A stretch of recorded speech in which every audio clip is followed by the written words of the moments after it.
Welcome to the ShadowBear Story Sessions.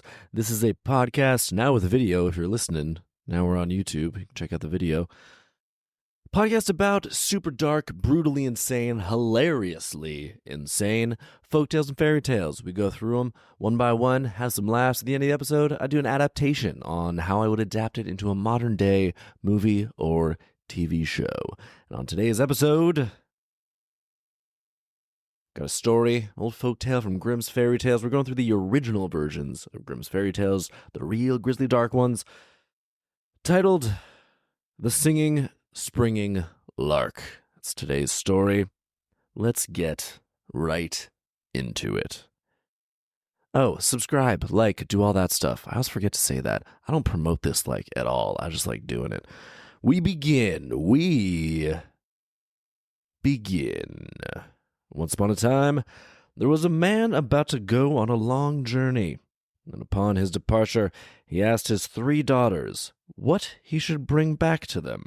The oldest wanted pearls, the second, diamonds, but the third said, it's always the third one who wants something weird, gets weird with it. The first 2 are always super basic and dumb. It's that third one. They always get wild with it. The third said, Dear father, I'd like to have a singing, springing lark. Lark is a bird, right? I mean, to just if something is a lark, doesn't mean that it's like a joke. It's gotta be a bird. Yes, said the father.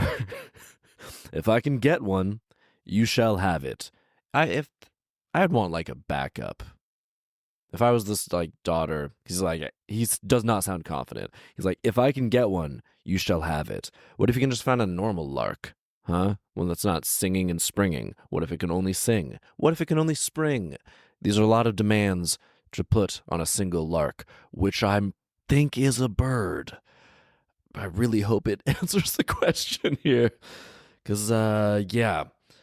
But yeah, I would want a backup. It's okay, if you can't find that, diamonds. The diamonds sounded good. I will also have diamonds if you cannot find this particular bird. So he kissed all 3 daughters and departed. Now, by the time he was ready for his return journey, he had purchased pearls and diamonds for the 2 oldest daughters. But even though he had looked all over, he had not been able to find the singing, springing lark for his youngest. Yeah, should have had a backup youngest daughter. How young is this daughter? Because at a certain point, it's she doesn't know what good gifts are. She could be 2. I mean, if she's saying singing, springing lark, that's too complicated to come from the mind of a 2-year-old. Or maybe not. Who knows? My point being, these 2 oldest daughters are looking out for their futures. This youngest daughter's bring me a bird. I think it's a bird. I'm not sure, though. You just have to go under the assumption it's a bird until I know better. Okay. Yeah, I should have had a backup. Also, what was he doing? Just said he went on a journey? Where's he going? Is this by the time he's ready for his return journey? What is this journey in what was the purpose of this journey? I want to know something about this dad's business. All right, so he can't find this singing springing lark. We continue. He was particularly sorry about that because she was his favorite. That's also a thing. The third one's also the favorite, usually the youngest. It's kind of messed up to be I really wanted to get that daughter the thing she wanted. Didn't really care about the other 2.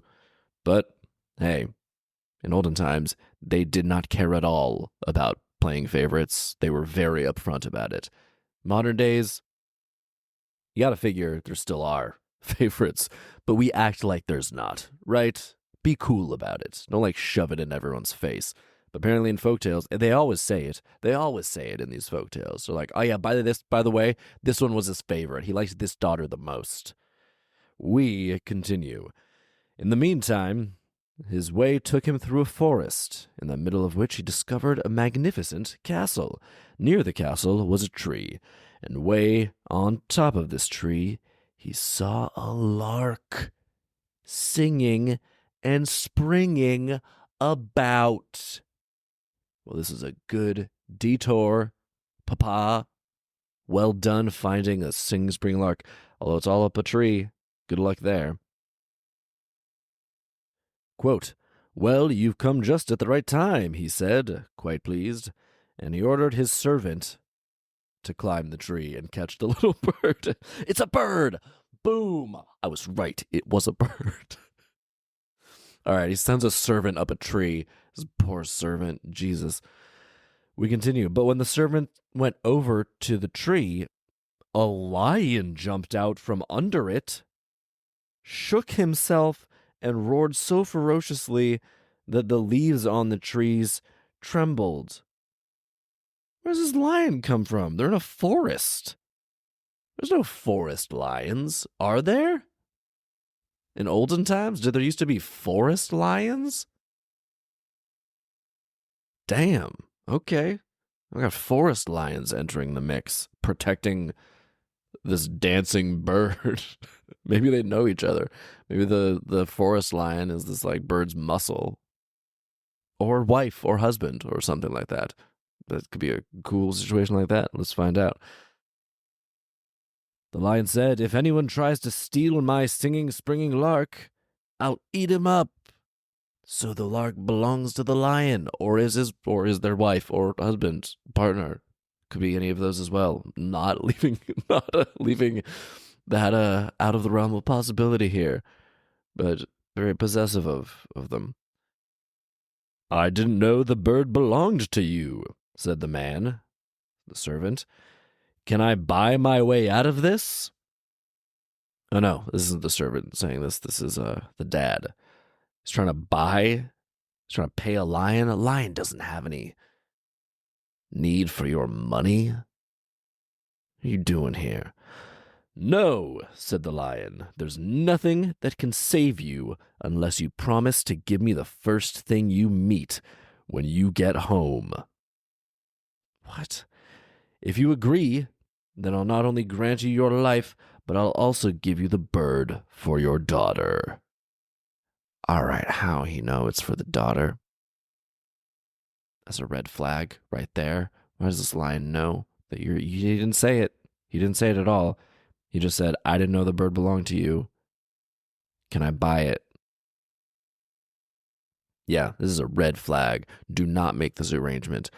I cannot emphasize this enough, how often this happens in these stories. A dad makes some arrangement to give away one of their children. No, I shouldn't say one of their children, one of their daughters. It's always a daughter. It's always a girl who gets screwed over by a dad making a really bad deal, either through self-interest or short-sightedness, or just they got scared one time. Or they got lost. That's my favorite one. When they're like, "I'm in the forest and I don't know how to get home. I'll give you my daughter if you like point me in the direction to get home." It's like, man, folktale dads, they're gonna let you down every single time. Let's see how this one handles it. Ugh. Also, it says, "Promise to give me the first thing you meet when you get home," which is obviously a person. You don't meet your door. I mean, you could say he could, if he was smart, which he's definitely not going to be, he would be like, "Oh, the first thing I met when I got home was my doorknob. I walked right up, shook its hand. 'Good to meet you,' I said to the doorknob. So here, lion, have my doorknob."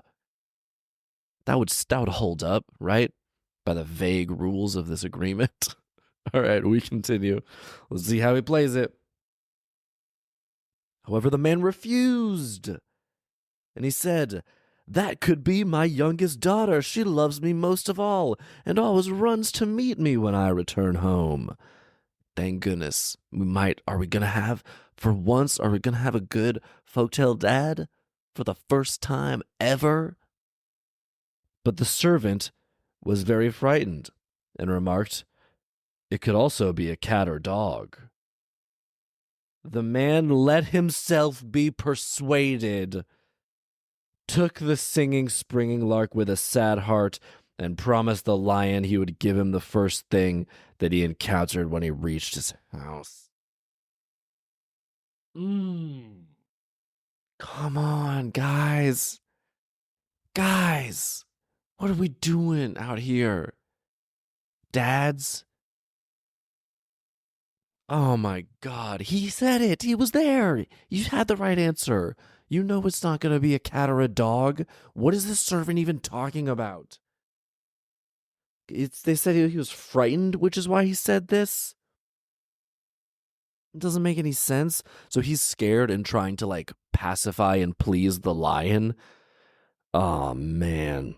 Come on. Oh, all right, we continue. When he now rode home, the first thing that he met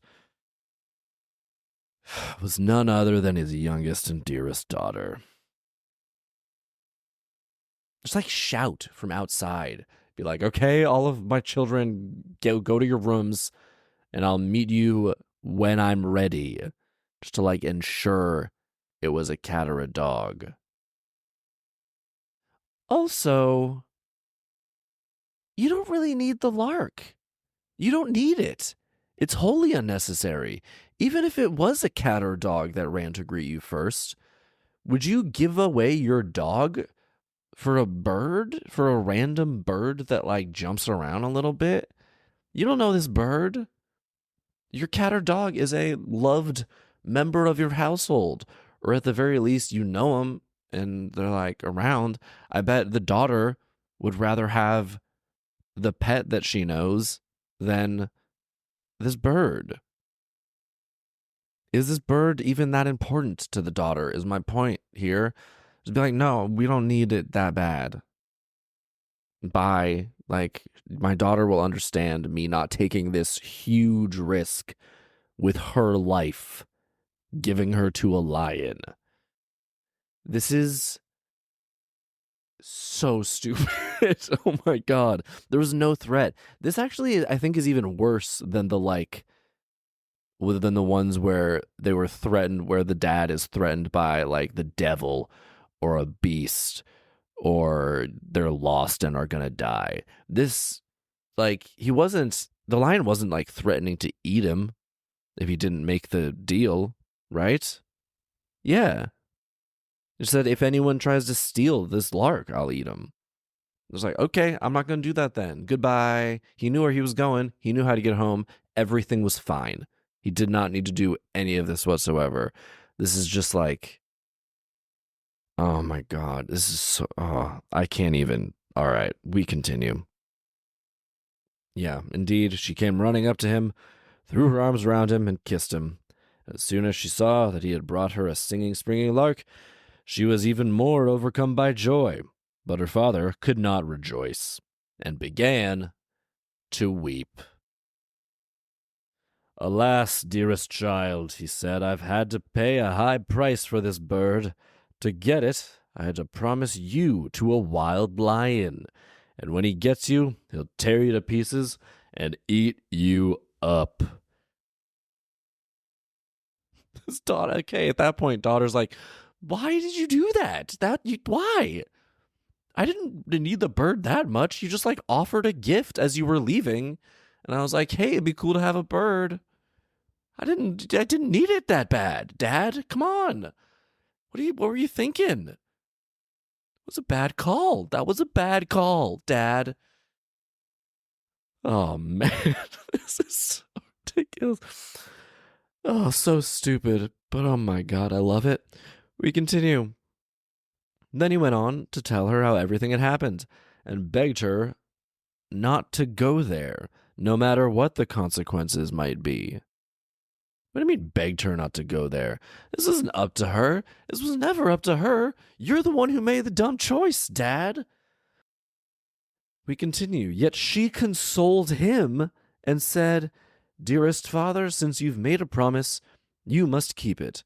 I'll go there, and once I've made the lion nice and tame, I'll be back here safe and sound.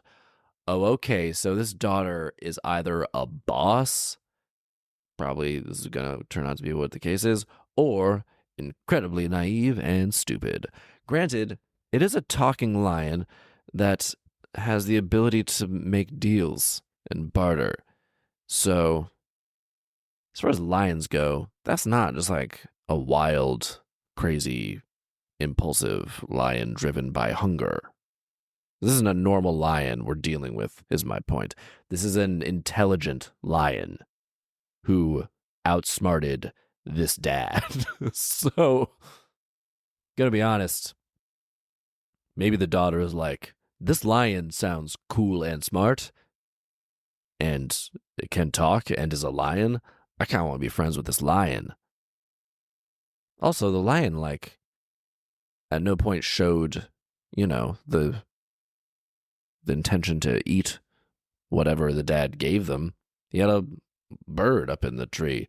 Or maybe he didn't even have the bird. Maybe it just happened to be in the tree and the lion saw an opportunity and took it. My point being, this lion has made no intention that he's going to eat the daughter or anything or whatever happens to come back his way. He's just looking for a deal. So maybe he would protect the daughter just like he was protecting the lark. Possibly even better, and regardless, definitely better than the dad was protecting the daughter. So we will find out. The next morning, she had her father show her the way. Then she took leave of him and walked calmly into the forest. Now the lion was actually an enchanted prince. Come on, too easy, guys. Really? That's it? Is enchanted prince? This isn't. Come on. This happens too many times. Ugh. Also, just giving it away like this? How about a reveal story? How about you set it up and have it happen at a dramatic moment instead of just throwing it in right now? Basically telling the viewer and reader, don't worry, it's fine. Build some suspense, guys.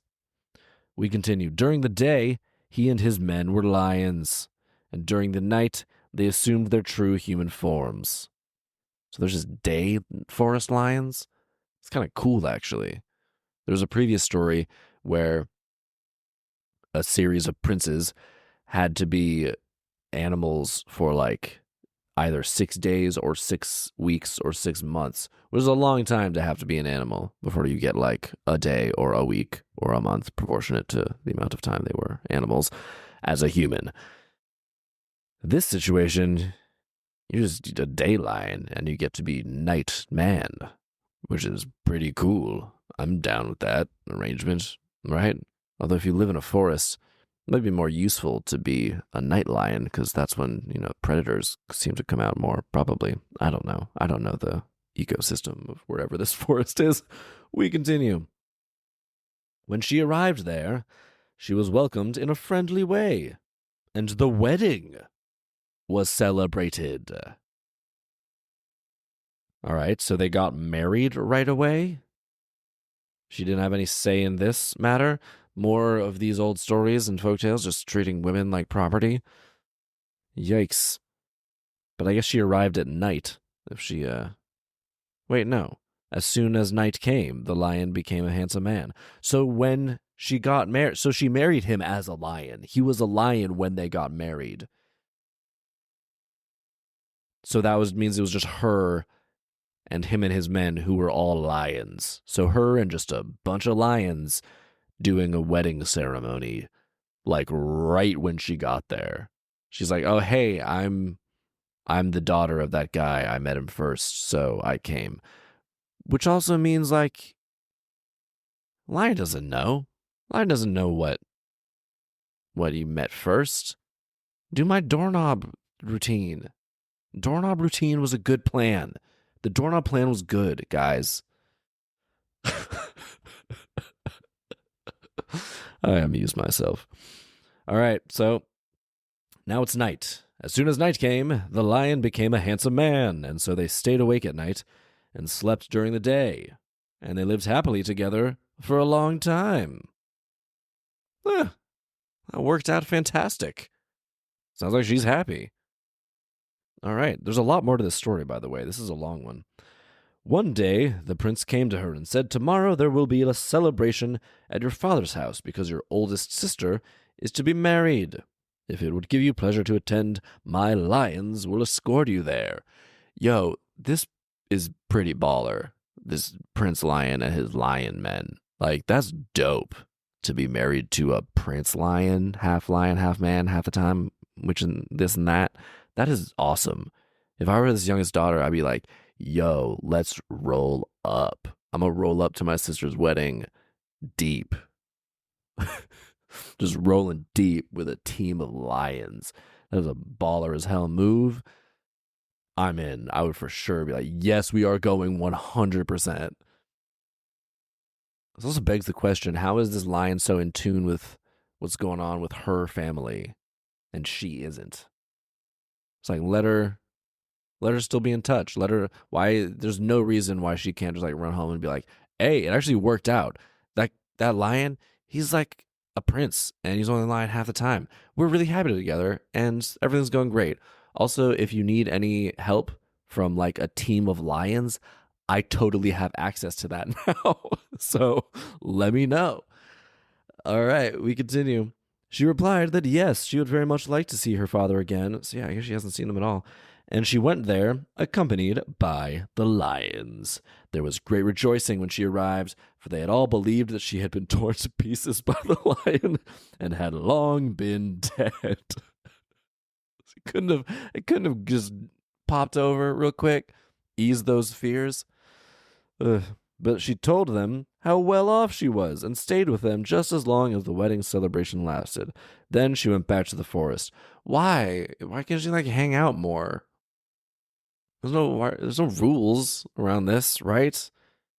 Why can't she also have a relationship to her family and still be cool baller lion wife lady? Who knows? We continue. When the second daughter was about to be married, she was again invited to the wedding, but on this occasion, she said to the lion, "This time I don't want to go without you. You must come with me."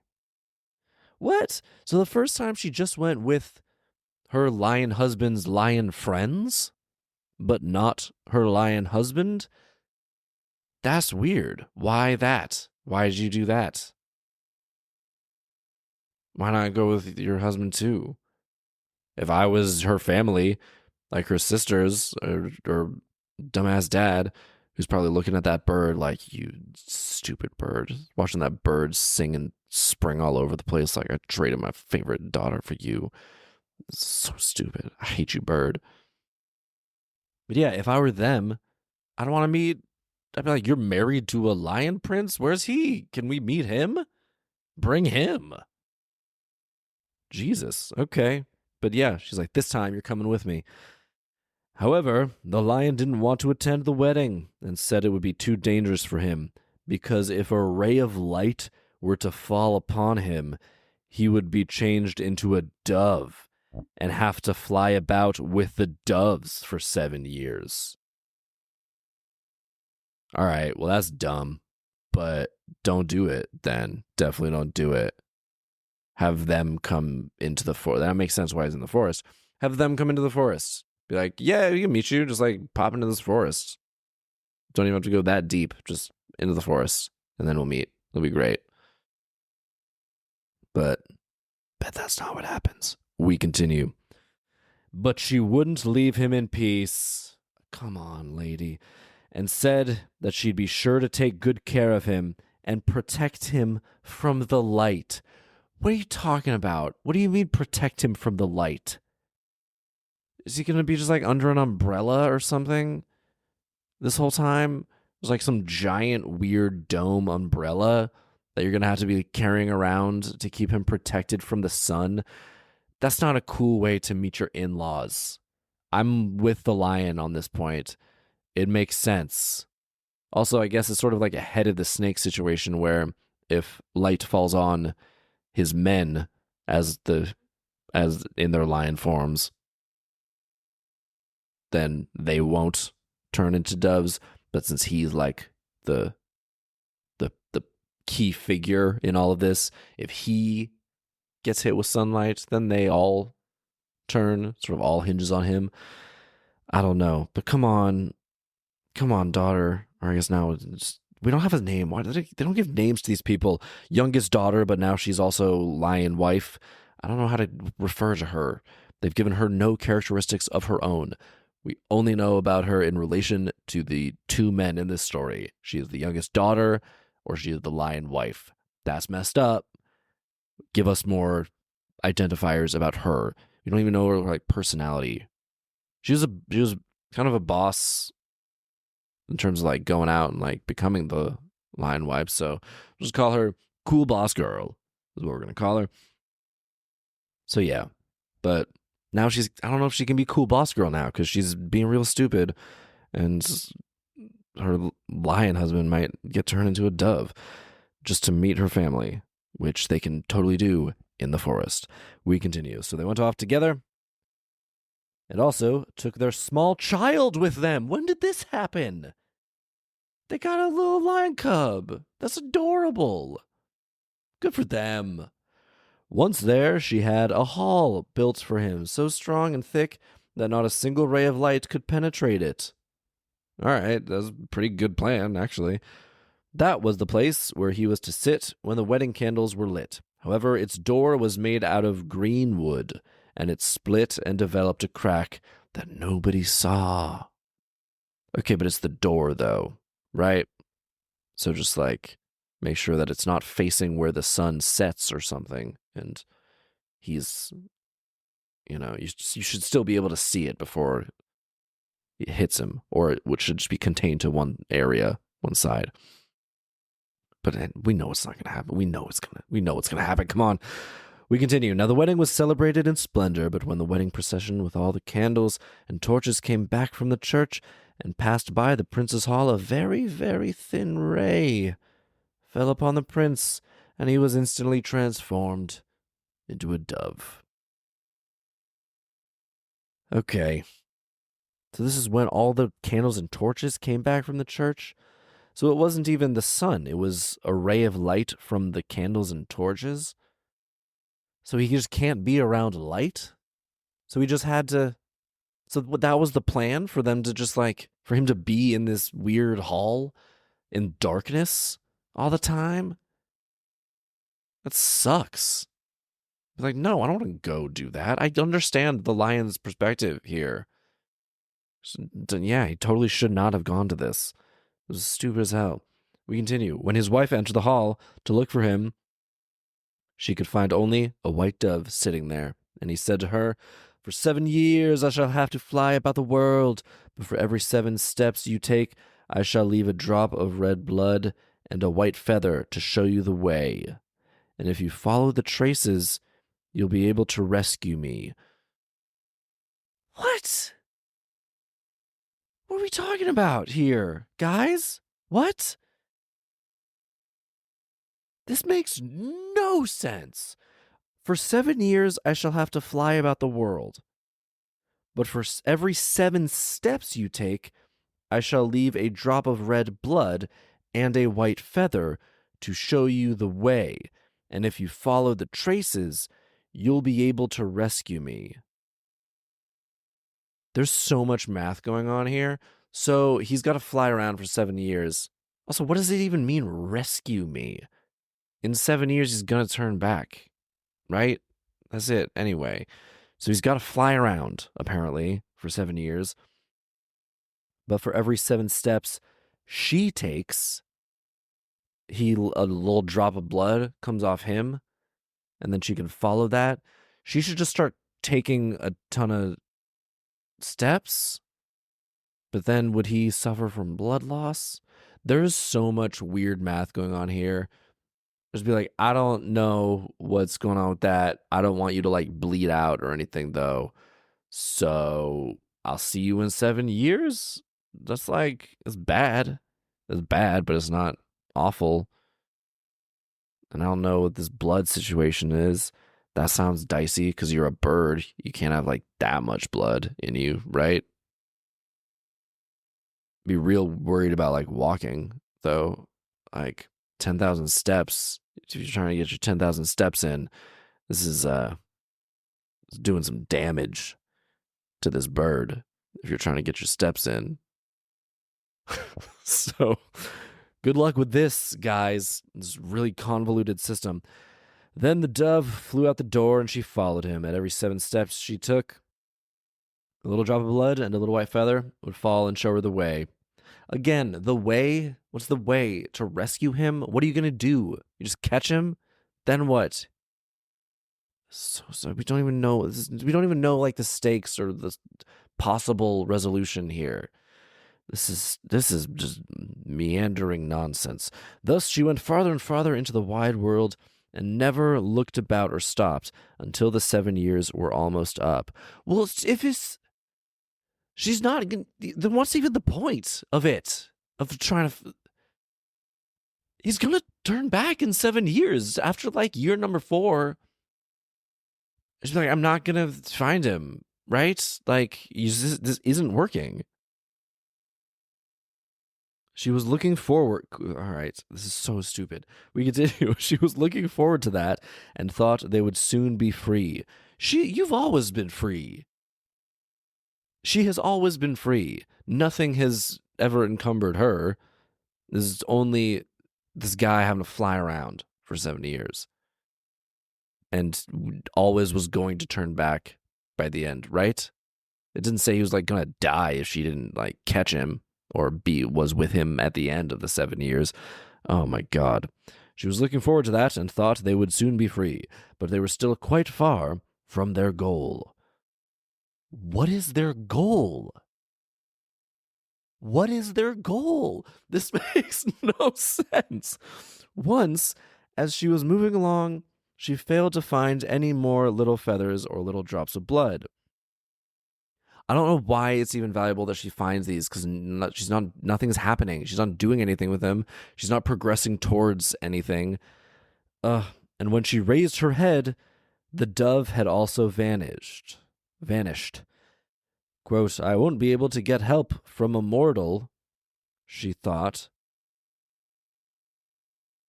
Okay, so she's like, I can't ask any person for help. And so she climbed up to the sun and said to her, this lady's talking to the sun now, guys. She has lost her mind. So she said to the sun, you shine into every nook and cranny. Is there any chance that you've seen a white dove flying around? No, said the sun. The sun is responding? She is definitely insane. I haven't, but I'll give you a little casket. Just open it when your need is greatest. What is happening? What is happening, guys? She's getting a tiny casket from the sun? What? I'm so lost. I don't know what they're trying to achieve. I don't know how they will or can achieve it. They're just stumbling through this. I am so lost. All right. So she's got a little casket that she can open when she has the greatest need. I mean, right now, seems like need is greatest, right? Her husband is like a dove. What about the other? Are the other guys doves? What about his men? Are they doves? What's going on with them? I don't know. We continue. She thanked the moon. Oh, no. Sorry. I'm jumping ahead. She thanked the sun and continued on her way until the moon began to shine in the evening. Quote, you shine the whole night through and on all fields and woods. Have you seen a white dove flying around? No, said the moon. I haven't, but I'll give you an egg. Just crack it open when your need is greatest. All right, who knows? She thanked the moon and went farther until the night wind stirred and started to blow. Quote, you blow over every tree and under every leaf. Have you seen a white dove flying around? No, said the night wind. I haven't, but I'll ask the 3 other winds. Perhaps they've seen one. What? I mean, I'm going to be honest. The night wind sounds cool. That sounds cool as hell. I'm all here for the night wind. But I really thought that was going to be like a clean 1, 2, 3. Third thing is the night wind. Night wind gives her something to cap it all off. But night wind is like, nah, I'm going to ask the other winds. The east wind, we continue. The east wind and the west wind came and reported that they had not seen a thing. But the south wind said, okay, so the night wind, the north wind. What about the north wind? There's holes in this story, night wind. We continue. The south wind said, I've seen the white dove. It's flown to the Red Sea and has become a lion again. For the 7 years are over.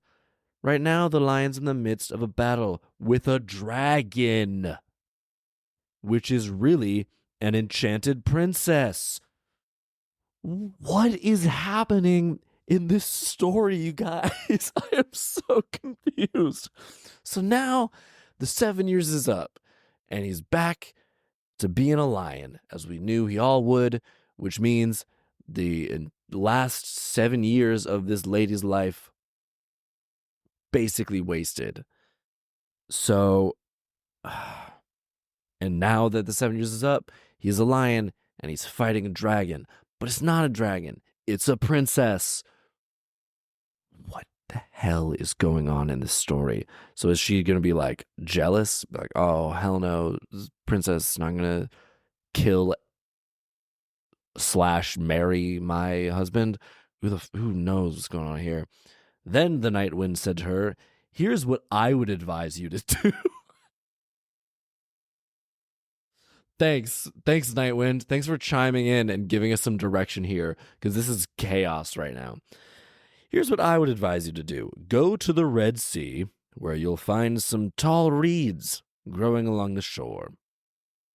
Then count them until you come to the 11th one. There's more math. Why is this so mathematical? Which you're to cut off and use to strike the dragon. That done, the lion will be able to conquer the dragon, and both will regain their human forms. What?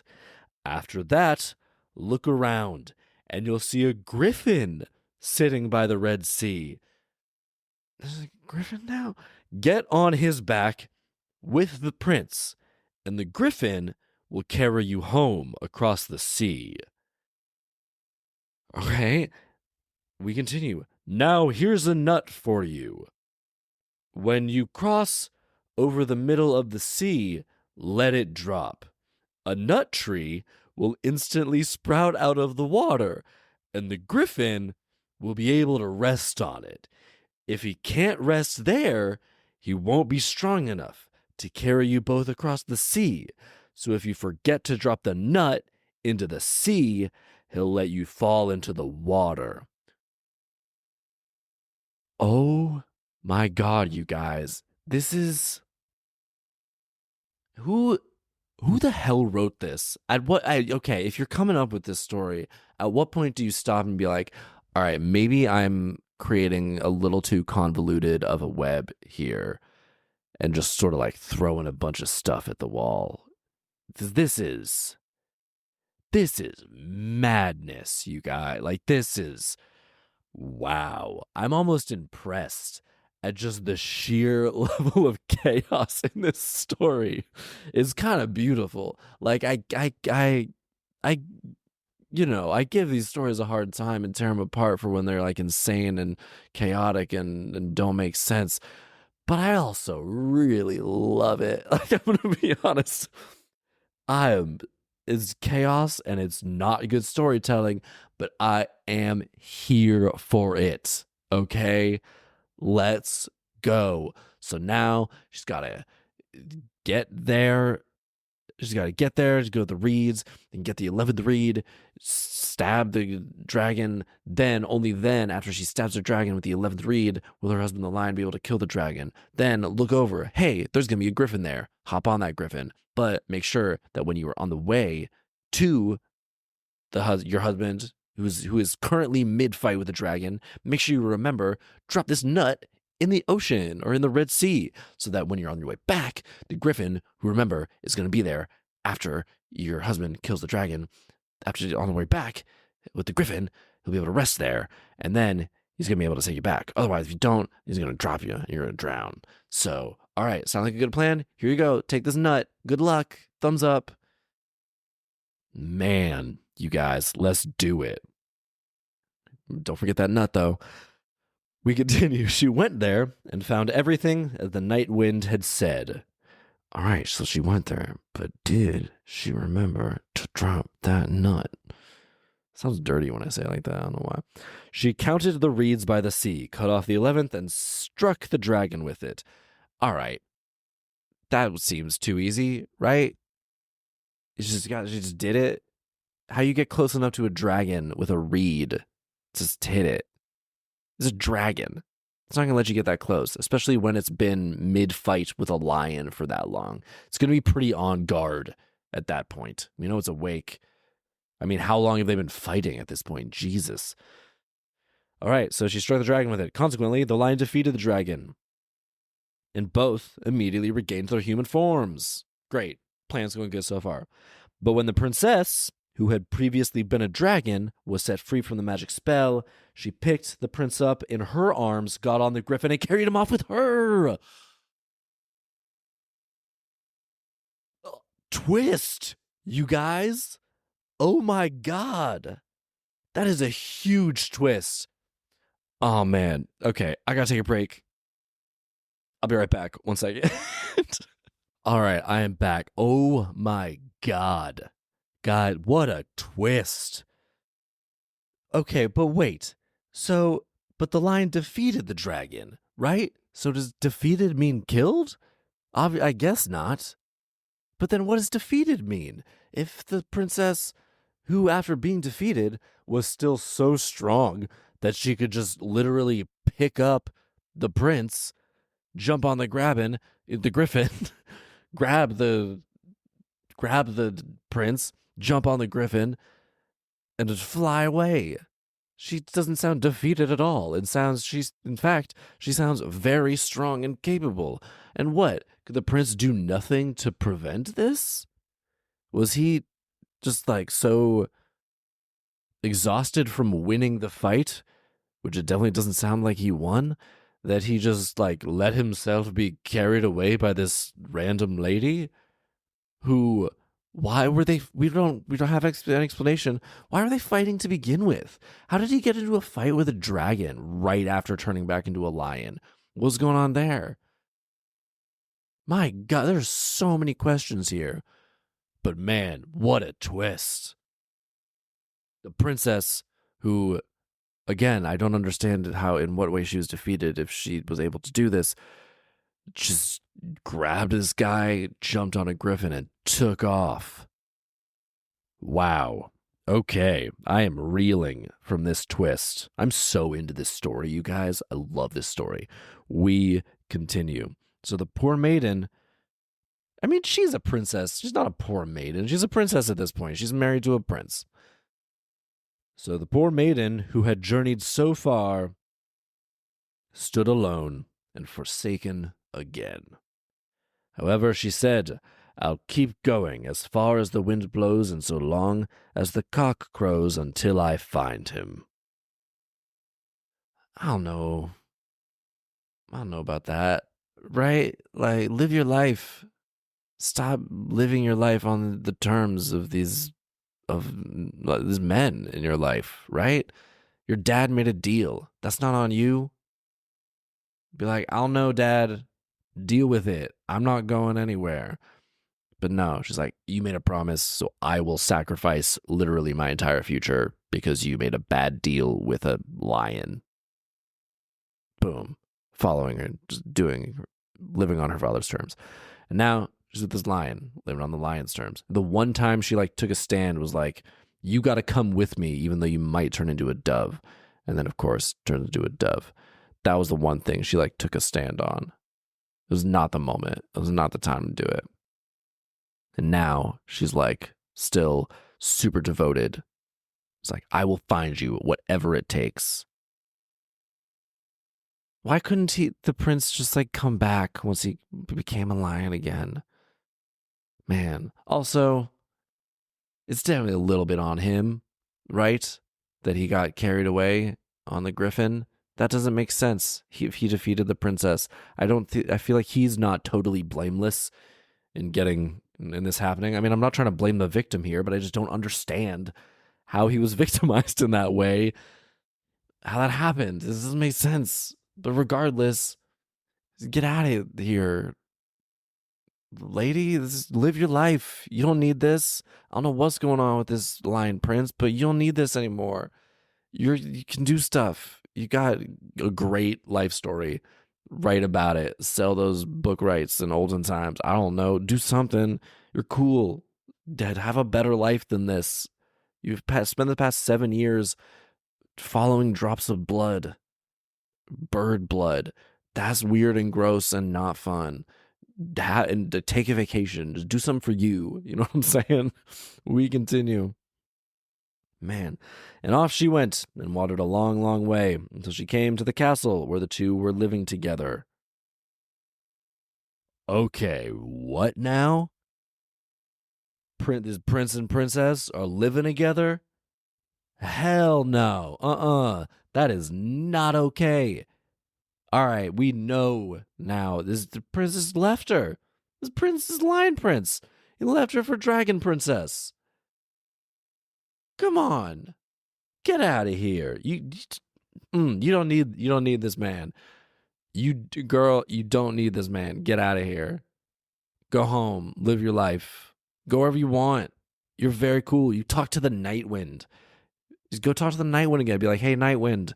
Yeah, that man, he was an idiot. Also, I don't know what you seem to really emphasize the importance of dropping the nut in the sea.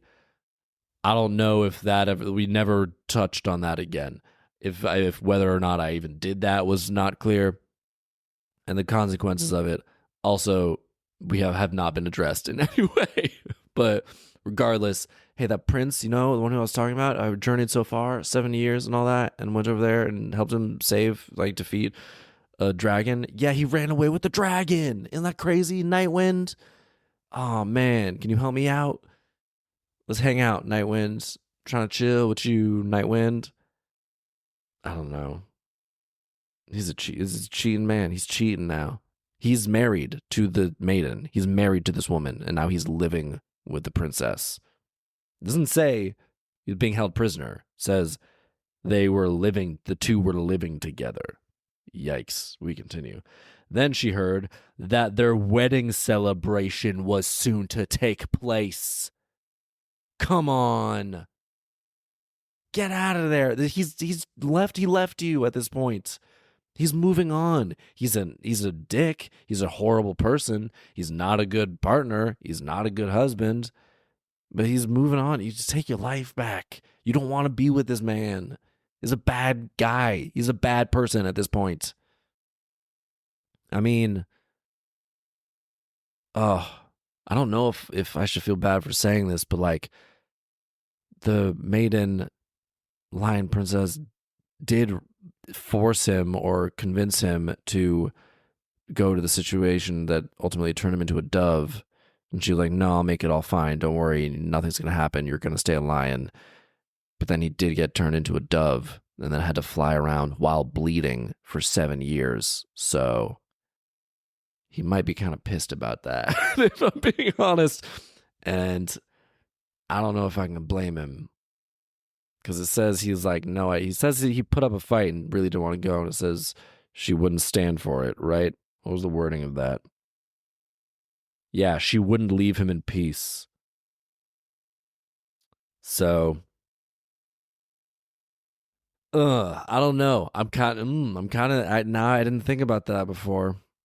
It's kind of her fault that he became a dove. But no, at that point, he still was like, we were going to be together after that. Before he flew off, when he told her the really complicated math about the number of steps for a drop of blood and the number of years and the this and the that, he's like, if you're going to rescue me, still unclear what was meant by rescue me. I don't understand. Was it always foretold that by the end of the 7 years he's going to fight a dragon? I don't know. Maybe that's what he meant by rescue me. Who knows? Regardless, he did make it clear and said, I will be with you. He said we'll be together, basically. He He didn't turn into a dove and then as a dove be like, yeah, I told you this would happen. What a betrayal. I want to, we're not together anymore. And like leave. Then, yeah, go with his princess. So he's still cheating, but also she shouldn't have made him come to that wedding.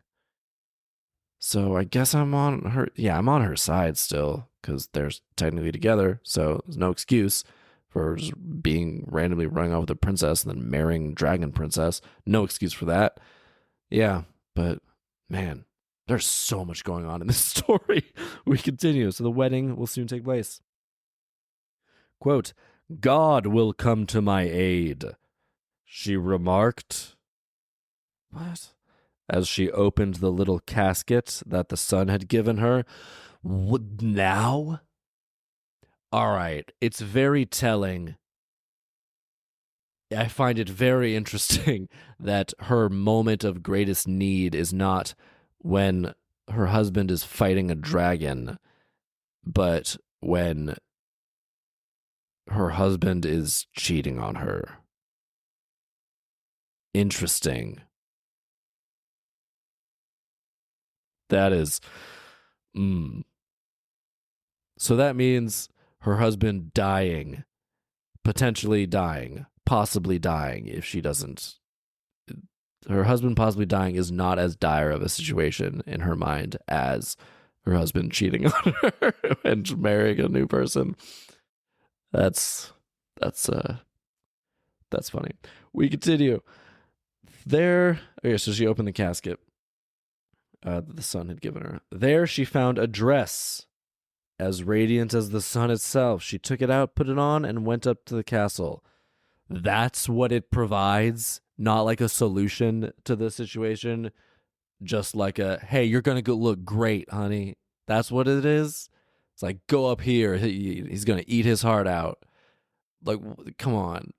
This is not.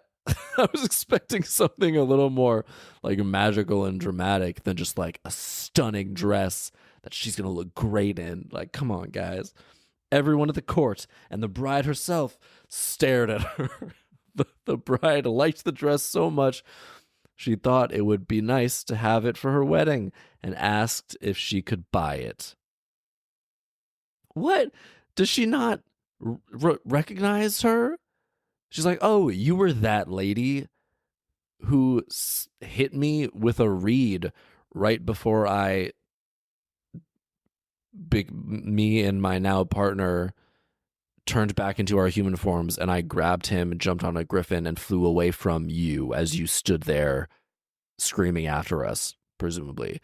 Because I would remember that person. That's a pretty memorable person. The person whose husband you, like, threw over your shoulder and jumped on a griffin and flew away with, leaving that person behind. You remember that face. You're not going to forget that face. Man. So apparently Dragon Princess Bride did forget and asked if she could buy the dress. Quote, not for money or property, she answered, but for flesh and blood. The bride asked her what she meant by that. Yeah, fair question. Fair question, bride. And she responded, let me sleep one night in the prince's room. What? No. Okay, then obviously that's a no. What the hell? So if she, first off, obviously if you remember that this is in your mind, fiance's ex-wife, you're not going to be like, okay, sure, you can spend a night in the princess room. And even if it was just some random lady, and if she didn't remember who this was, it's just some random lady who looks great, you're not going to be like, oh, sure, yeah, spend a night with my fiance so I can have that dress. No, this is so stupid. How like not confident in your own looks are you that you would feel like you needed this dress that badly? Ugh. This is so, again, another terrible deal. But also, what's the prince's thoughts right now? What's going on here? What's his deal? Where's his head at? What does he think about literally any of this? This is crazy. Who knows? We continue. The bride didn't want to let her, but she also wanted the dress very badly. Finally, she agreed. So stupid. But the bridegroom's servant was ordered to give him a sleeping potion. So they couldn't, I guess, so they couldn't have sex. That night, when the prince was asleep, the maiden was led into his room, where she sat down on his bed and said, "I've followed you for 7 years. I went to the sun, the moon, and the 4 winds to find out where you were. I helped you conquer the dragon. Are you going to forget me forever?" I mean, it's insane if he does. There's no way he forgot her, right? He could have forgotten her, unless turning into a dove like really messes with your memory or something. We continue, but the prince slept so soundly that it seemed to him as if the wind were merely whispering in the firs. When morning came, she was let out of the castle again and had to give up her golden dress. Well, that's very sad. Since her ploy had not been of much use, she was quite sad. Yeah, see? And went out to a meadow, where she sat down and wept. But as she was sitting there, she remembered the egg that the moon had given her. She cracked it open, and a hen with 12 chicks jumped out, all in gold. The peeping chicks scampered about, and then crawled under the mother hen's wings. There was not a lovelier sight to see in the world. these little chickens. Shortly after that, she stood up and drove them ahead of her over the meadow until they came within sight of the bride. Bet know what's going to happen. Who saw them from her window. She liked the little chicks so much that she came right down and asked if she could buy them. She's like, "Hey, it's you again. Thanks for the dress. What do you, look at this that you have now, is this cute little chickens. Hey, we should be friends, right?" I don't know. So she wants to buy these chickens now.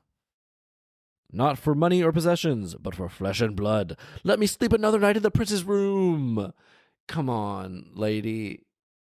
Just be like, why? What's your deal with my fiance? What's going on with that? Ugh. The bride agreed and wanted to trick her as she had done the night before. But when the prince went to bed, he asked the servant what had caused all the murmuring and rustling during the night, and the servant told him everything. That he had been compelled to give him a sleeping potion because a poor girl had secretly slept in his room, and that he was supposed to give him another one that night. So the servant just spills everything. That is hilarious. Okay. Man, this is having echoes of a much previous story, a story from quite a while ago. This one is way more involved and elaborate, though, and better, to be honest. I mean, just more enjoyable. It's definitely not more like coherent. This story is insane, but I'm enjoying it thoroughly. We continue. "Dump the drink by the side of my bed," said the prince. Yeah, he's like, this lady wants to sleep in my room. Gotta see what this is about. That night, the maiden was led into the room again, and when she began to talk about her sad plight, he immediately recognized his dear wife by her voice, jumped up and exclaimed, "Now I'm really free from the spell. It was like a dream." Come on, buddy. What? "The princess had cast a spell over me and made me forget you. But God has helped me just in time." All right. Come on, man. That sounds like nonsense. That is such BS. He remembered. Come on, buddy. You remember that you were going to marry this lady. You just remember that. No, nope, not buying it. Not buying it. Oh, this dude has some nerve. Ugh, but God has helped me just in time. No, this is just covering his tracks. He is just confronted by this woman and he's crumbling. He's weak. He is no lion. He is a lamb. The weak man. My God. We continue. That night, they left the castle in secret, for they were afraid of the princess's father, who was a sorcerer. What? You just throw that in? What? What's more with that, please? So they're sneaking off because the dragon prince because they're scared of the dragon princess because of her father, who's a sorcerer. There's so much going on in this story, you guys. I love it so much. All right, so they snuck out of the castle like immediately. Man, this dude makes moves. Like, he's like, okay, this is ready to go. They got on the griffin. So the griffin was just like still there, who carried them over the Red Sea. And when they were in the middle, she let the nut drop. What? So she could just do it immediately? Immediately, a big nut tree sprouted, and the griffin was able to rest there. So it's just an immediate. Well, then it's not even like a. Why did the night wind make such a big deal about it before? If it could just happen immediately. That's ridiculous. You don't have to like remember it and make it a thing if it's like, hey, if the griffin gets tired, just drop this. Like, if the griffin feels like it's getting tired, drop the nut and it'll immediately make a tree and everything will be fine. It's like, okay, fine. That's like not a big deal at all. That's honestly inconsequential and not even really worth having a plot point at all around that. Why are we having this nut tree plot point? It's a non-issue, basically, if this is as easy as it is to solve. But okay, immediately a big nut tree sprouted, and the griffin was able to rest there. Then he carried them home, where they found their child. Their kid. Oh my, their kid was there the whole time. She left her kid for 7 years. And however long it took her to then go rescue him from, not even really rescue him, just like retrieve him from the dragon princess and sorcerer who we never met, but I really want to. Their kid was there. They left him the whole time. Oh my God, I feel so bad for that kid. He's probably just staying with his aunts and uncles and grandfather. Like, tell me what the hell was the deal with my parents? Because like I feel like I remember lions, but that's crazy, right? Was my dad really a lion, or is that just how, like, when you're a kid, you sort of like having a wild imagination? Man, so they would miss this kid's childhood, like a lot of it. Yikes. So the griffin carried them home, where they found their child, who had grown tall and handsome. All right, great. From then on, they lived happily until their death. The end. Why even say until their death? That's shouldn't that be implied? That's not like they couldn't have lived happily forever. Why do you have to end it on until their death? It's just a downer of a thing for the last word to be death. Just say if they lived happily ever after. There's a reason that's the thing. Or just from then on they lived happily as a nice family. Is he still being turned into a lion, though? Is he still day lion, night man? Unclear.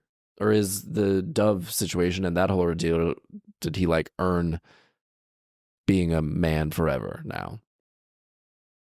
I mean, maybe it'd be preferable to be lion half the time. That sounds cool. That sounds cool to me. That sounds like not necessarily a bad thing. Again, I don't know the realities of life as a lion, so I cannot make real claims or assertions about this. So maybe it's hard. Maybe it's hard to be a lion half the time. But yeah, unclear. Unclear if he's still lion half of the time and man at night. But thankfully they're back with their kid, and I guess this guy is just gonna be like, oh man, he's gonna have to live with the reality of like, yep, I just forgot about you, totally forgot about you. And then she's like, okay, but what about when you stopped the fight with the dragon? that you quote unquote won, and then she just grabbed you and flew off with you. Like, I was right there for that. I was standing right there when you guys flew off on the Griffin together. You don't remember that? You don't remember me from that? You didn't see me and think, even if you had forgotten me up until that point, and see me and think like, oh, hey, that lady helped me defeat the dragon. Again, quote unquote, defeat the dragon. Who's she? What's her deal? If you really forgot me from when you were a dove, then shouldn't you have at least investigated who the lady who helped you defeat the dragon was? Man, this dude, piece of work. There's no way it's all forgot. But, I guess that's the reality they're choosing to accept. This story was wild, you guys. I loved it. It was insane and made no sense at times, and there were so many things that were either unexplained or unnecessary. There's a sorcerer that we know nothing about. There is a sorcerer who is like entirely, if this were a movie, it would be entirely off screen. It's like, why are we not investigating more about that? Is that how his daughter got turned into a prince or a dragon? Like, what's going on there? Does he have something to do with the lion? Do the lion prince and dragon princess have a history from before they were transformed into their respective animal beast forms? What's going on there? There's so much more to this story to explore. How did he turn into a lion to begin with? It could totally have something to do with this sorcerer. It's the only sorcerer in the story. There's so much going on here. I love this story so much, you guys. I know I really ripped it apart, and I stand by everything I said, but just because you rip something apart doesn't mean you don't absolutely adore it. I'm fully here for this story. Why is it called the Springing Singing Lark? That's like the very early catalyst. That's such a side note in the chaos that is this adventure. My God, it has nothing to do with this like bird at the very like page 1. We moved on so quickly from the Lark to like way bigger things. Oh, this is a good one, you guys. I'm not even going to adapt this. This is beautiful. I love this story so much. It's a mess, and a lovely mess, a wonderful mess, the best mess. There we go. That's it. I'm gonna let it sing. I'm gonna let this lark sing for itself. I don't need to adapt this one. Speaking of lovely birds, come on back next time for a story titled "The Goose Girl." So we'll find out what's going on with the Goose Girl. Is that going to be another long one? It looks like. Yeah, that one's going to be a pretty decent length too. These I think these second, we're going through a chunk that I think get a number of long ones, which is fun. I like the long ones. Yeah, they're more interesting. There's a lot going on. But yeah, come on back next time for the Goose Girl. Like and subscribe again. Tell some people. And yeah, appreciate you. If you watch this or you listen to this and you enjoy it, thank you. That means a lot. This is such a weird, specific part of my brain that I love doing, and doing this show. And yeah, if you enjoy it, then I appreciate that. That means a lot. So yeah, see you next time.